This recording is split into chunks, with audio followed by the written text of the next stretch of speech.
Here in Douala, it is 6:30 as well in Jakiri in the northwest region of Cameroon, and it is time for Viewpoint on DBS television. Good evening, ladies and gentlemen. Welcome to today's edition of this talk show that we discuss issues affecting Cameroonians, affecting you and I as citizens of Cameroon. In today's edition of the program, we have a lady and a gentleman who would be discussing these issues together with you out there. Permit me, they are not new in the program anyway. Permit me welcome Petronella Ngoin. Good evening, madam. Thank you for accepting our invitation. Good evening, Mr. Manga. And thank you for inviting me. Good evening, televiewers, and particularly those of Viewpoint. Good evening. It has been a long time that we had you on set in this Viewpoint set. Actually, yeah. We believe that it will be an opportunity for us to discuss with our viewers who are watching us out there. Equally, she is accompanied by Mr. Dbs Avi. Good evening, sir. Good evening, Mr. Vinajos. It's a pleasure for me to be with you again. Thank you. I was just laughing at it because the word Mr. You know, you don't. It's always strange. Of course, I know that's why I was laughing, because when you use the word Mr., you don't feel at ease. That, yeah, exactly. But that is, we have to do it. Anyway. Dbs Avi is an entrepreneur. So we are going to talk issues concerning morality in our society. So we take the first part of the program.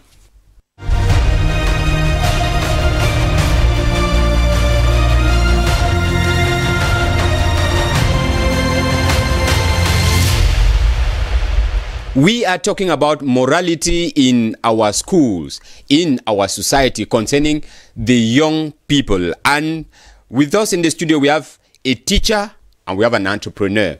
So we are going to take the first part, which is the question and answer session. I begin with you, Petronella. We are asking the question: rampant cases of immorality in schools.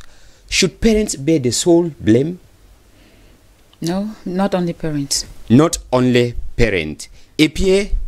Not only parents. He says the same opinion, not only parent. We also take the second question. Dbs, I remain with you. Can anything be done to reduce such atrocities? A lot can be done. A lot can be done. We would come back to get it. Yes, something can be done. Petronella? Yes, quite a lot. A lot can be done. Those were their views. We would go to part 2, where we're going to get what they think about these points.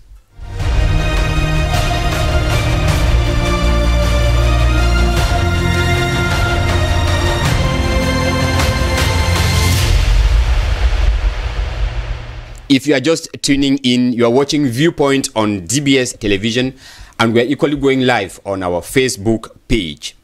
Of recent, Cameroonians were shocked by the recent images circulating on social media depicting young Cameroonians involved in very obscene images, pornographic images, which parents are asking the question, where are all these coming from?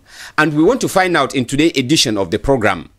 Should parents bear the sole responsibility for such kind of lack of morality in our society, among our school children? We begin with the teacher. Petronella, you think that not all parents should bear the responsibility.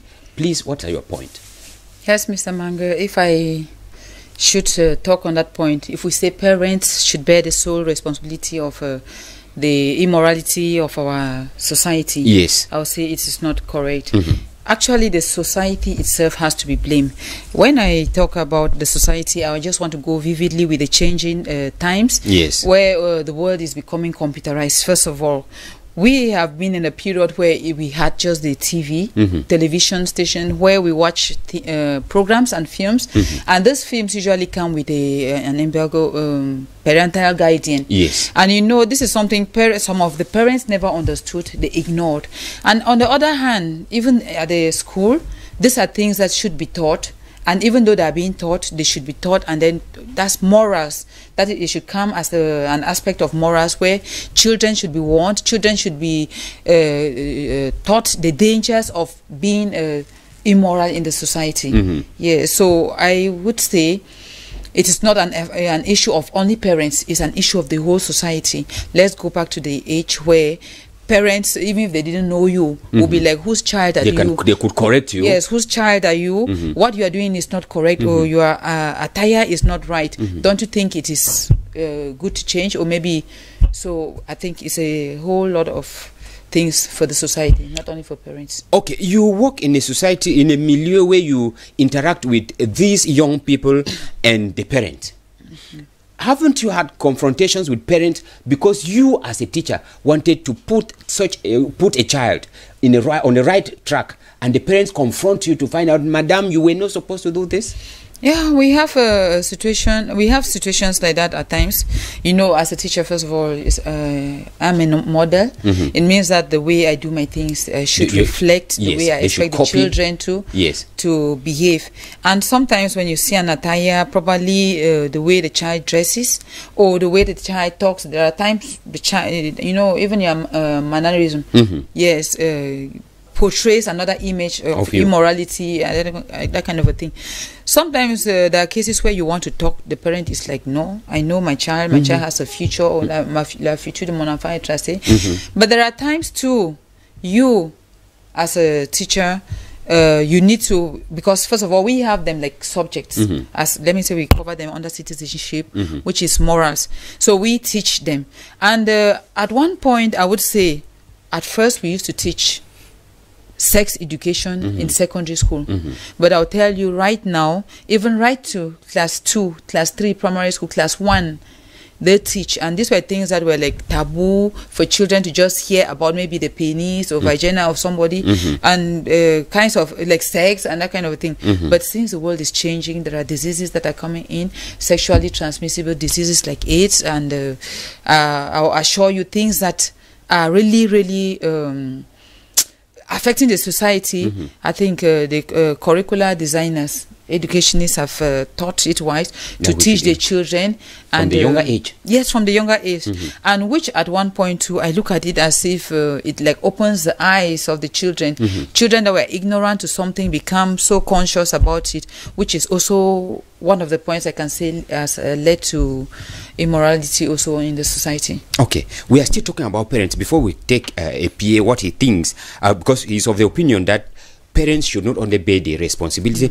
Madam, I remain with you. I want to find out from you, sex in our African context was considered a taboo, which parents did not feel free discussing about it with their children. Is it not a failure from their part?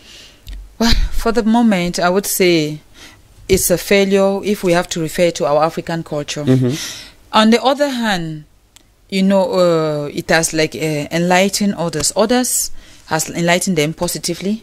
Others have taken it negatively, and then as a means of maybe using it to play life the way they think they are playing life. You know, the aspect of copying the foreign world, the European culture into our African culture has made us move that fast, and sometimes some move with ignorance, because the consequence is putting on pants. You know, we have jeans that we tear, and it's like pants, really pants, or with exposed stomach, or maybe transparent dresses, quite revealing dresses. Sometimes we think we are up to the standard, or we are in fashion, according to fashion. Yet, but the fact that you reveal yourself makes somebody looking at you directly already knows that this one is already, this is a prostitute, or this is already, should I say, what is that word? It gives the impression you are not moral. Okay. That you are lacking. Moral. Yes, you are not moral. And so by so doing, you realize people now start throwing slangs, and you cannot escape from. Of course. Sometimes at one point they may think it's because you are beautiful, but it's just your attire that makes them feel you are cheap, because when they say you are sexy, ma chérie, it means you are good for bed. And course. So you think maybe it's because I'm well dressed, but it's, I should say, to me, it's an insult. It's negative. It's an insult. So, Pierre, we are talking about immorality in our society, and we are talking about parents in a cosmopolitan city like Douala, Yaoundé, who do not even know their children. Given the fact that you have to leave very early, maybe the children are still in bed, and you come back 10 p.m., 11 p.m., the children are already in bed. You end up not even knowing what the child is throughout the day. Do you think that such a parent would have the time to talk about moral values to such a child?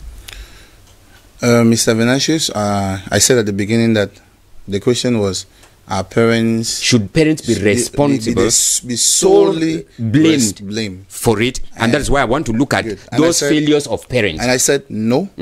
But when I said no, it doesn't mean parents are free. Yeah, of course. Parents have at least, on my own agenda, 40%. Okay. And 60% comes to the society. So that's why I say parents are not the only ones responsible, because their responsibility is lesser. Yes. It's a shared responsibility. It's a shared responsibility. Now, I'm going to talk about the responsibilities of parents where they failed. I'm also going to talk about the responsibilities of the society. The first responsibility of the society, which in my opinion, I think influences the immoral nature of this generation, is peer pressure. Okay. Most young ones today act in accordance with what they see their friends doing. Most young ones today dress in accordance with what they see their friends, how they see their friends dressing. There is a lot of competition, because imagine in a classroom, for example, where you have a rich man's son and a poor man's son in court. When this one puts on an expensive shoe of 50,000 and the other one puts on a shoe of 2,000, the competition starts existing. There is another friend standing by the side who will tell him or her, you know what, I know someone you could go see that could give you the money to buy the shoe that one is putting on. What happens next? You find that these children become involved in sexual immorality. That is how peer pressure affects them. And Mr. Venatius, peer pressure is a very big threat, you know, because peer pressure is not just about kids. Peer pressure, in quotes, is just like allowing yourself to be influenced by those around you. And even grown-up individuals like us, it happens to us. Sometimes if you're not very careful, you look at your standard of living, you look at the standard of living with those you're associating. You find yourself comparing. What we call in our language, level up. Yes. And in trying to level up, you get into things that you're not supposed to get into. This is the same thing happening to these kids. They are trying to look just like their other friends. And in this case, they get involved into sexual immorality. Now, the next thing is the use of social media and the internet. Madam Petrolina mentioned the point. I was very happy. She said back in the days we used to have just one TV channel probably, or a few TV channels, and then programs were like in quotes controlled, and what was being portrayed. But we are not in that era anymore, and I think that is a problem too. Children have easy access to the internet. What is being shown on the internet? That's the question. You don't have to go through websites. Somebody will say, I'm a security guy, I can block these applications from my children using them. But I'm telling you that just anywhere, even on normal WhatsApp where your child is chatting with his or her classmate, Actually, they will share an image, an immoral image with him or her. What do you think comes to her mind? Or his or her mind? What happens? What does she think, or he or she? What do they think about when they see these immoral images? Now, worst case scenario, if they've never had this sex education from parents and they start hearing it from somebody else, what happens? Okay. If they don't get the right information from their parent, they will get the wrong information from a wrong person. From the wrong person. Okay. That is how the society bears. But now, the parents also have a responsibility. The parents too are feeling, because Mr. Venatius, you see that in the generation in which we live, parents in quote feel that they love their children so much. I've had so many problems with so many parents that know me, that are close to me, because they pamper the children. They think that is love. I tell them no. My parents were harsh with me, but every day I call them and I tell them thank you, because that grew me up. That gives some sense of morality into me. But children today, parents today, you imagine a child of 4 years can manipulate your phone more than you. Of course. It's genius, of course, but it's also bad.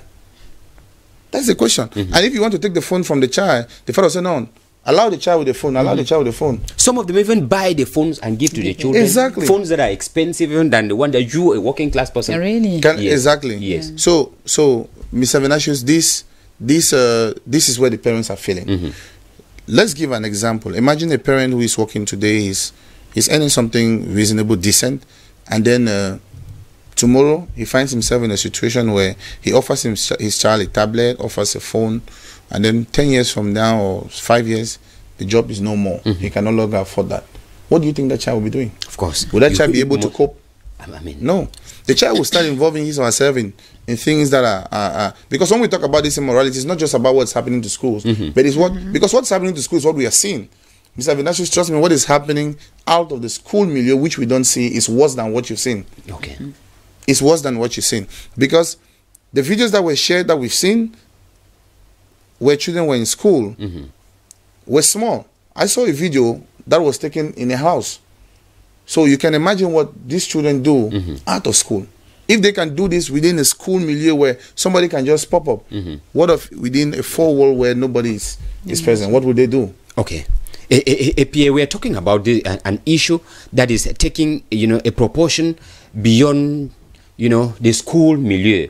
Because actually, as we are talking, the Minister of Secondary Education, Professor Nalova Leonga, is brainstorming with female members of parliament to look for a way, these are our mothers, to look for a way in which they can handle this situation that is already getting out of hand. But the question I was asking, APA, I remain with you, is most of our parents, have they not lost this sense of decency? Like she was saying, the kind of dressing that they dress.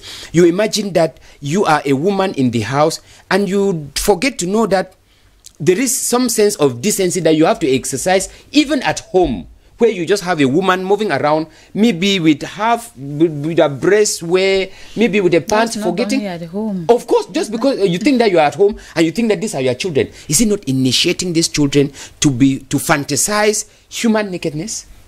Mr. Venatius, what you're saying is absolutely very correct.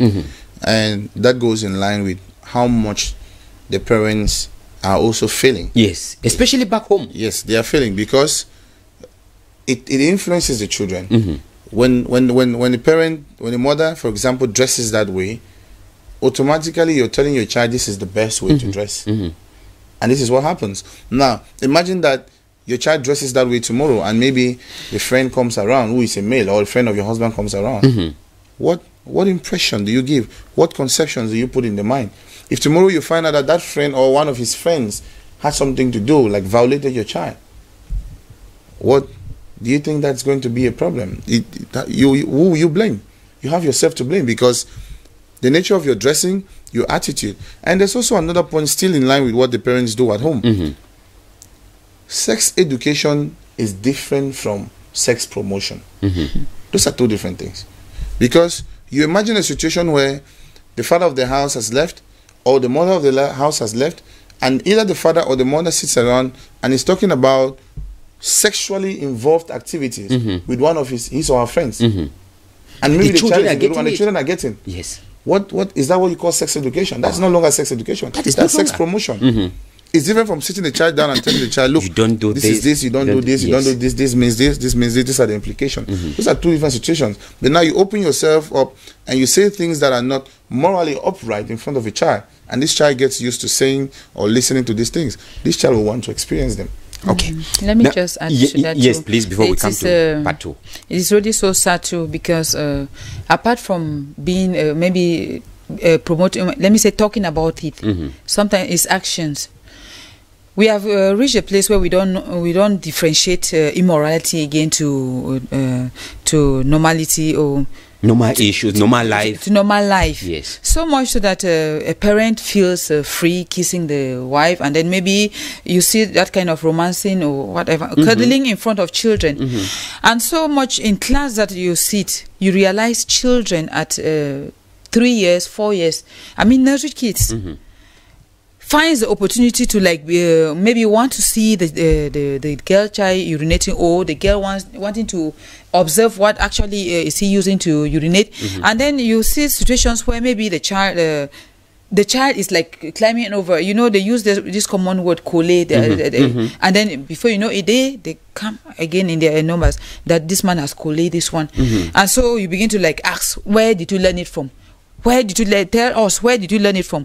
Or then you hear the child say from mama, or he saw it from papa. That papa they do it. So we have reached a point where we think everything is permitted in the society, which is quite wrong. And we take such cases like cole is as if it is. And a they normal do it issue. right in front of the children, not minding, not having a complex that this is immoral in front of the child. And so the child takes it as normal. You think that the child doing it in class that thinks that it is in the back of the mind, to him is normal, is what papa and mama is doing. So it's really not an issue. So we have said, as he just said, really, if parents do not take the lead, the children will go the informal way. They will do learn it the informal way from friends, from peers, and learning from friends is the one that is destructive. That takes us to question 2, where we are asking if there's anything we can do to reduce such atrocities. Are we completely, condemned? To put it that way, you said there are things we can do to reverse such tide. Yes. Yeah. What are such things that we can do to make sure that morality returns to our society? There are a lot of things. There are a lot of things. But I bet you the situation where things have been loosed, allowed, carefree, things have been freed in our society is somehow difficult. It's going to be a serious battle. First of all, the social media, is one factor. I don't know if you have got to enter maybe a cyber cafe by 11 a.m., 12, maybe at school hours. And then get to see the clients of that cyber cafe. You realize there are students from in uniform. Yes. And then actually they go and see if they're not playing games, it's either immorality, and they're actually watching pornography. Yes. And then they're there, they pay the money and they're watching. Nobody watches over them. No control. Yeah, there was a time they even talked about cyber crime officers or the police. And which later on died down. I don't even know if it exists again, because I knew at the moment you are like trying to download, or maybe you are trying to open a pornographic site, they will like identify this is what is happening, but we've not seen things like that.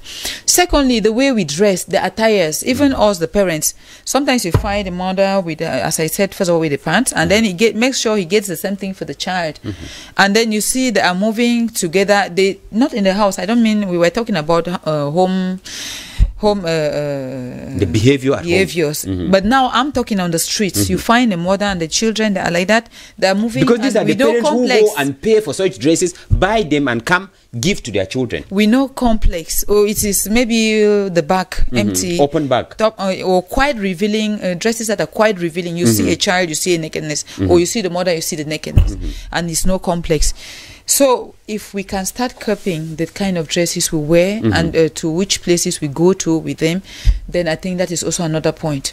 And then another point too, since we've brought it down to education, we've brought it back to education, and we're teaching right to the lowest class, the children know what it is. The children know what sex education is. They know maybe the female reproductive organ, the male reproductive organ.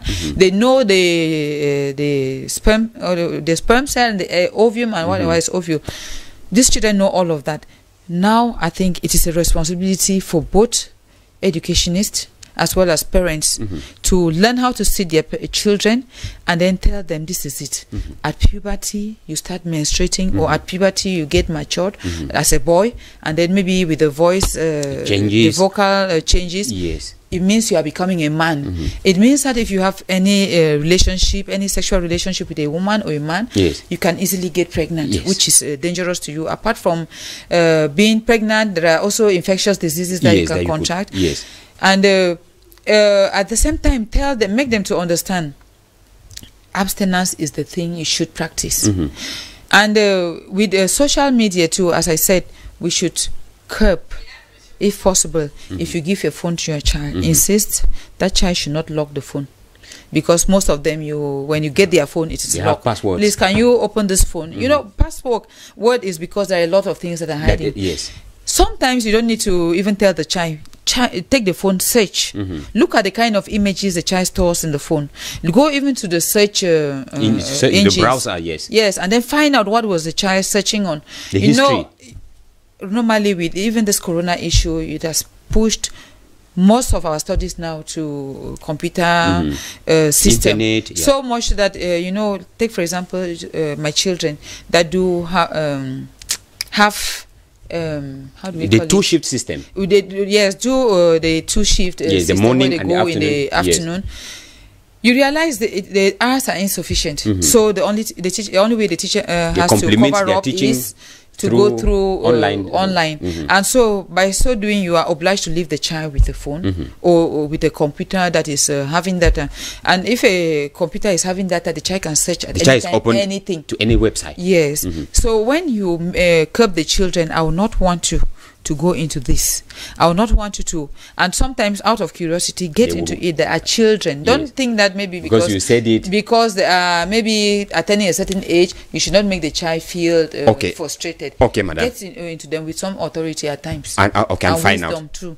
Let us get a PA. What should we do to save the society from this kind of a mess? Well, Mr. Vinashis, when it comes to saving the society from this situation, I will stick to what we call moral uprightness. And moral uprightness is something that starts from the base. I was very impressed when Madam said, now they start at the base, they teach the children this, they teach the children this. And I think to correct this situation, in this case, the first responsibility is the parents before the society. Because we will never be able to control the developments that will unfold with the world. But we can control what we choose to adapt to. And this can only be done based on what has been implanted into the subconscious mind of the child. This child. Yes. So parents should start from the base. What does your child consider as right? What does your child consider as wrong? What do you give your child? What do you give your child as right? As right, and what do you give your child as wrong? If parents take time to educate their children morally, spiritually, these children will have that consciousness. I cannot promote myself, but I'll give an example. I've never gambled. That is it. Never. That's it. Because I grew up knowing that gambling is wrong. It's wrong. Yes. I have never gambled. There was no chance to try to see whether I found myself, even when I was in the university, a lot of friends used to gamble. When I got done with the university, that was about 10 years ago. That was when Parifu just came. Most acquaintances that I had were into it. I was never into it. Why? Because of what? My conscience. What was in there. So if parents can put in what they feel is right for their children, what they feel, this is upright, this is okay. If I hear that my child is doing this, I will be okay with it. If they can inculcate this into the child from birth, then I think that we will have a better tomorrow when it comes to this aspect. Now, the second thing is, inculcating that is not enough. If you inculcate it into the child and you let the child on the loose, the child has pressure from friends. The child must still succumb peer pressure to what the world or what is going on around them. So, Madam mentioned the point, check what your children are doing. Check their friends. Do you know their friends? Do you know who they talk to? Do you know the kind of messages? Sexting has become very common. Apart from what we see physically, the ones that do physically, the level of sexting is something else. People exchange sexually arousing messages in disorder. Actually. Are your children involved in such texting? You don't only check the images, but you check what kind of messages they engage in. And you can insert trackers into the children's phone. You can check their browsing histories. You can check everything they do with their phone. Okay. And if they do this, it'll be easy for you. It's not monitoring the child, because some parents will say you cannot monitor the child. You're not monitoring the child. You're not controlling your child. But you're making sure that your child is doing what he or she is supposed to do at that time, which is right. Okay. Thank you so much. Thank you very much. And gentlemen, it's a pleasure having you with us tonight, madam. You're welcome. Thank you very much. Thank you very much. Thank you, ladies and gentlemen. We have come to the end of this edition of Viewpoint. But that is not the end of the discussion. Keep the discussion coming on. Have your say on our Facebook page. Up next would be the news in the English language with Cynthia Ngwemo. Until we meet again tomorrow, have a blessed evening. Goodbye.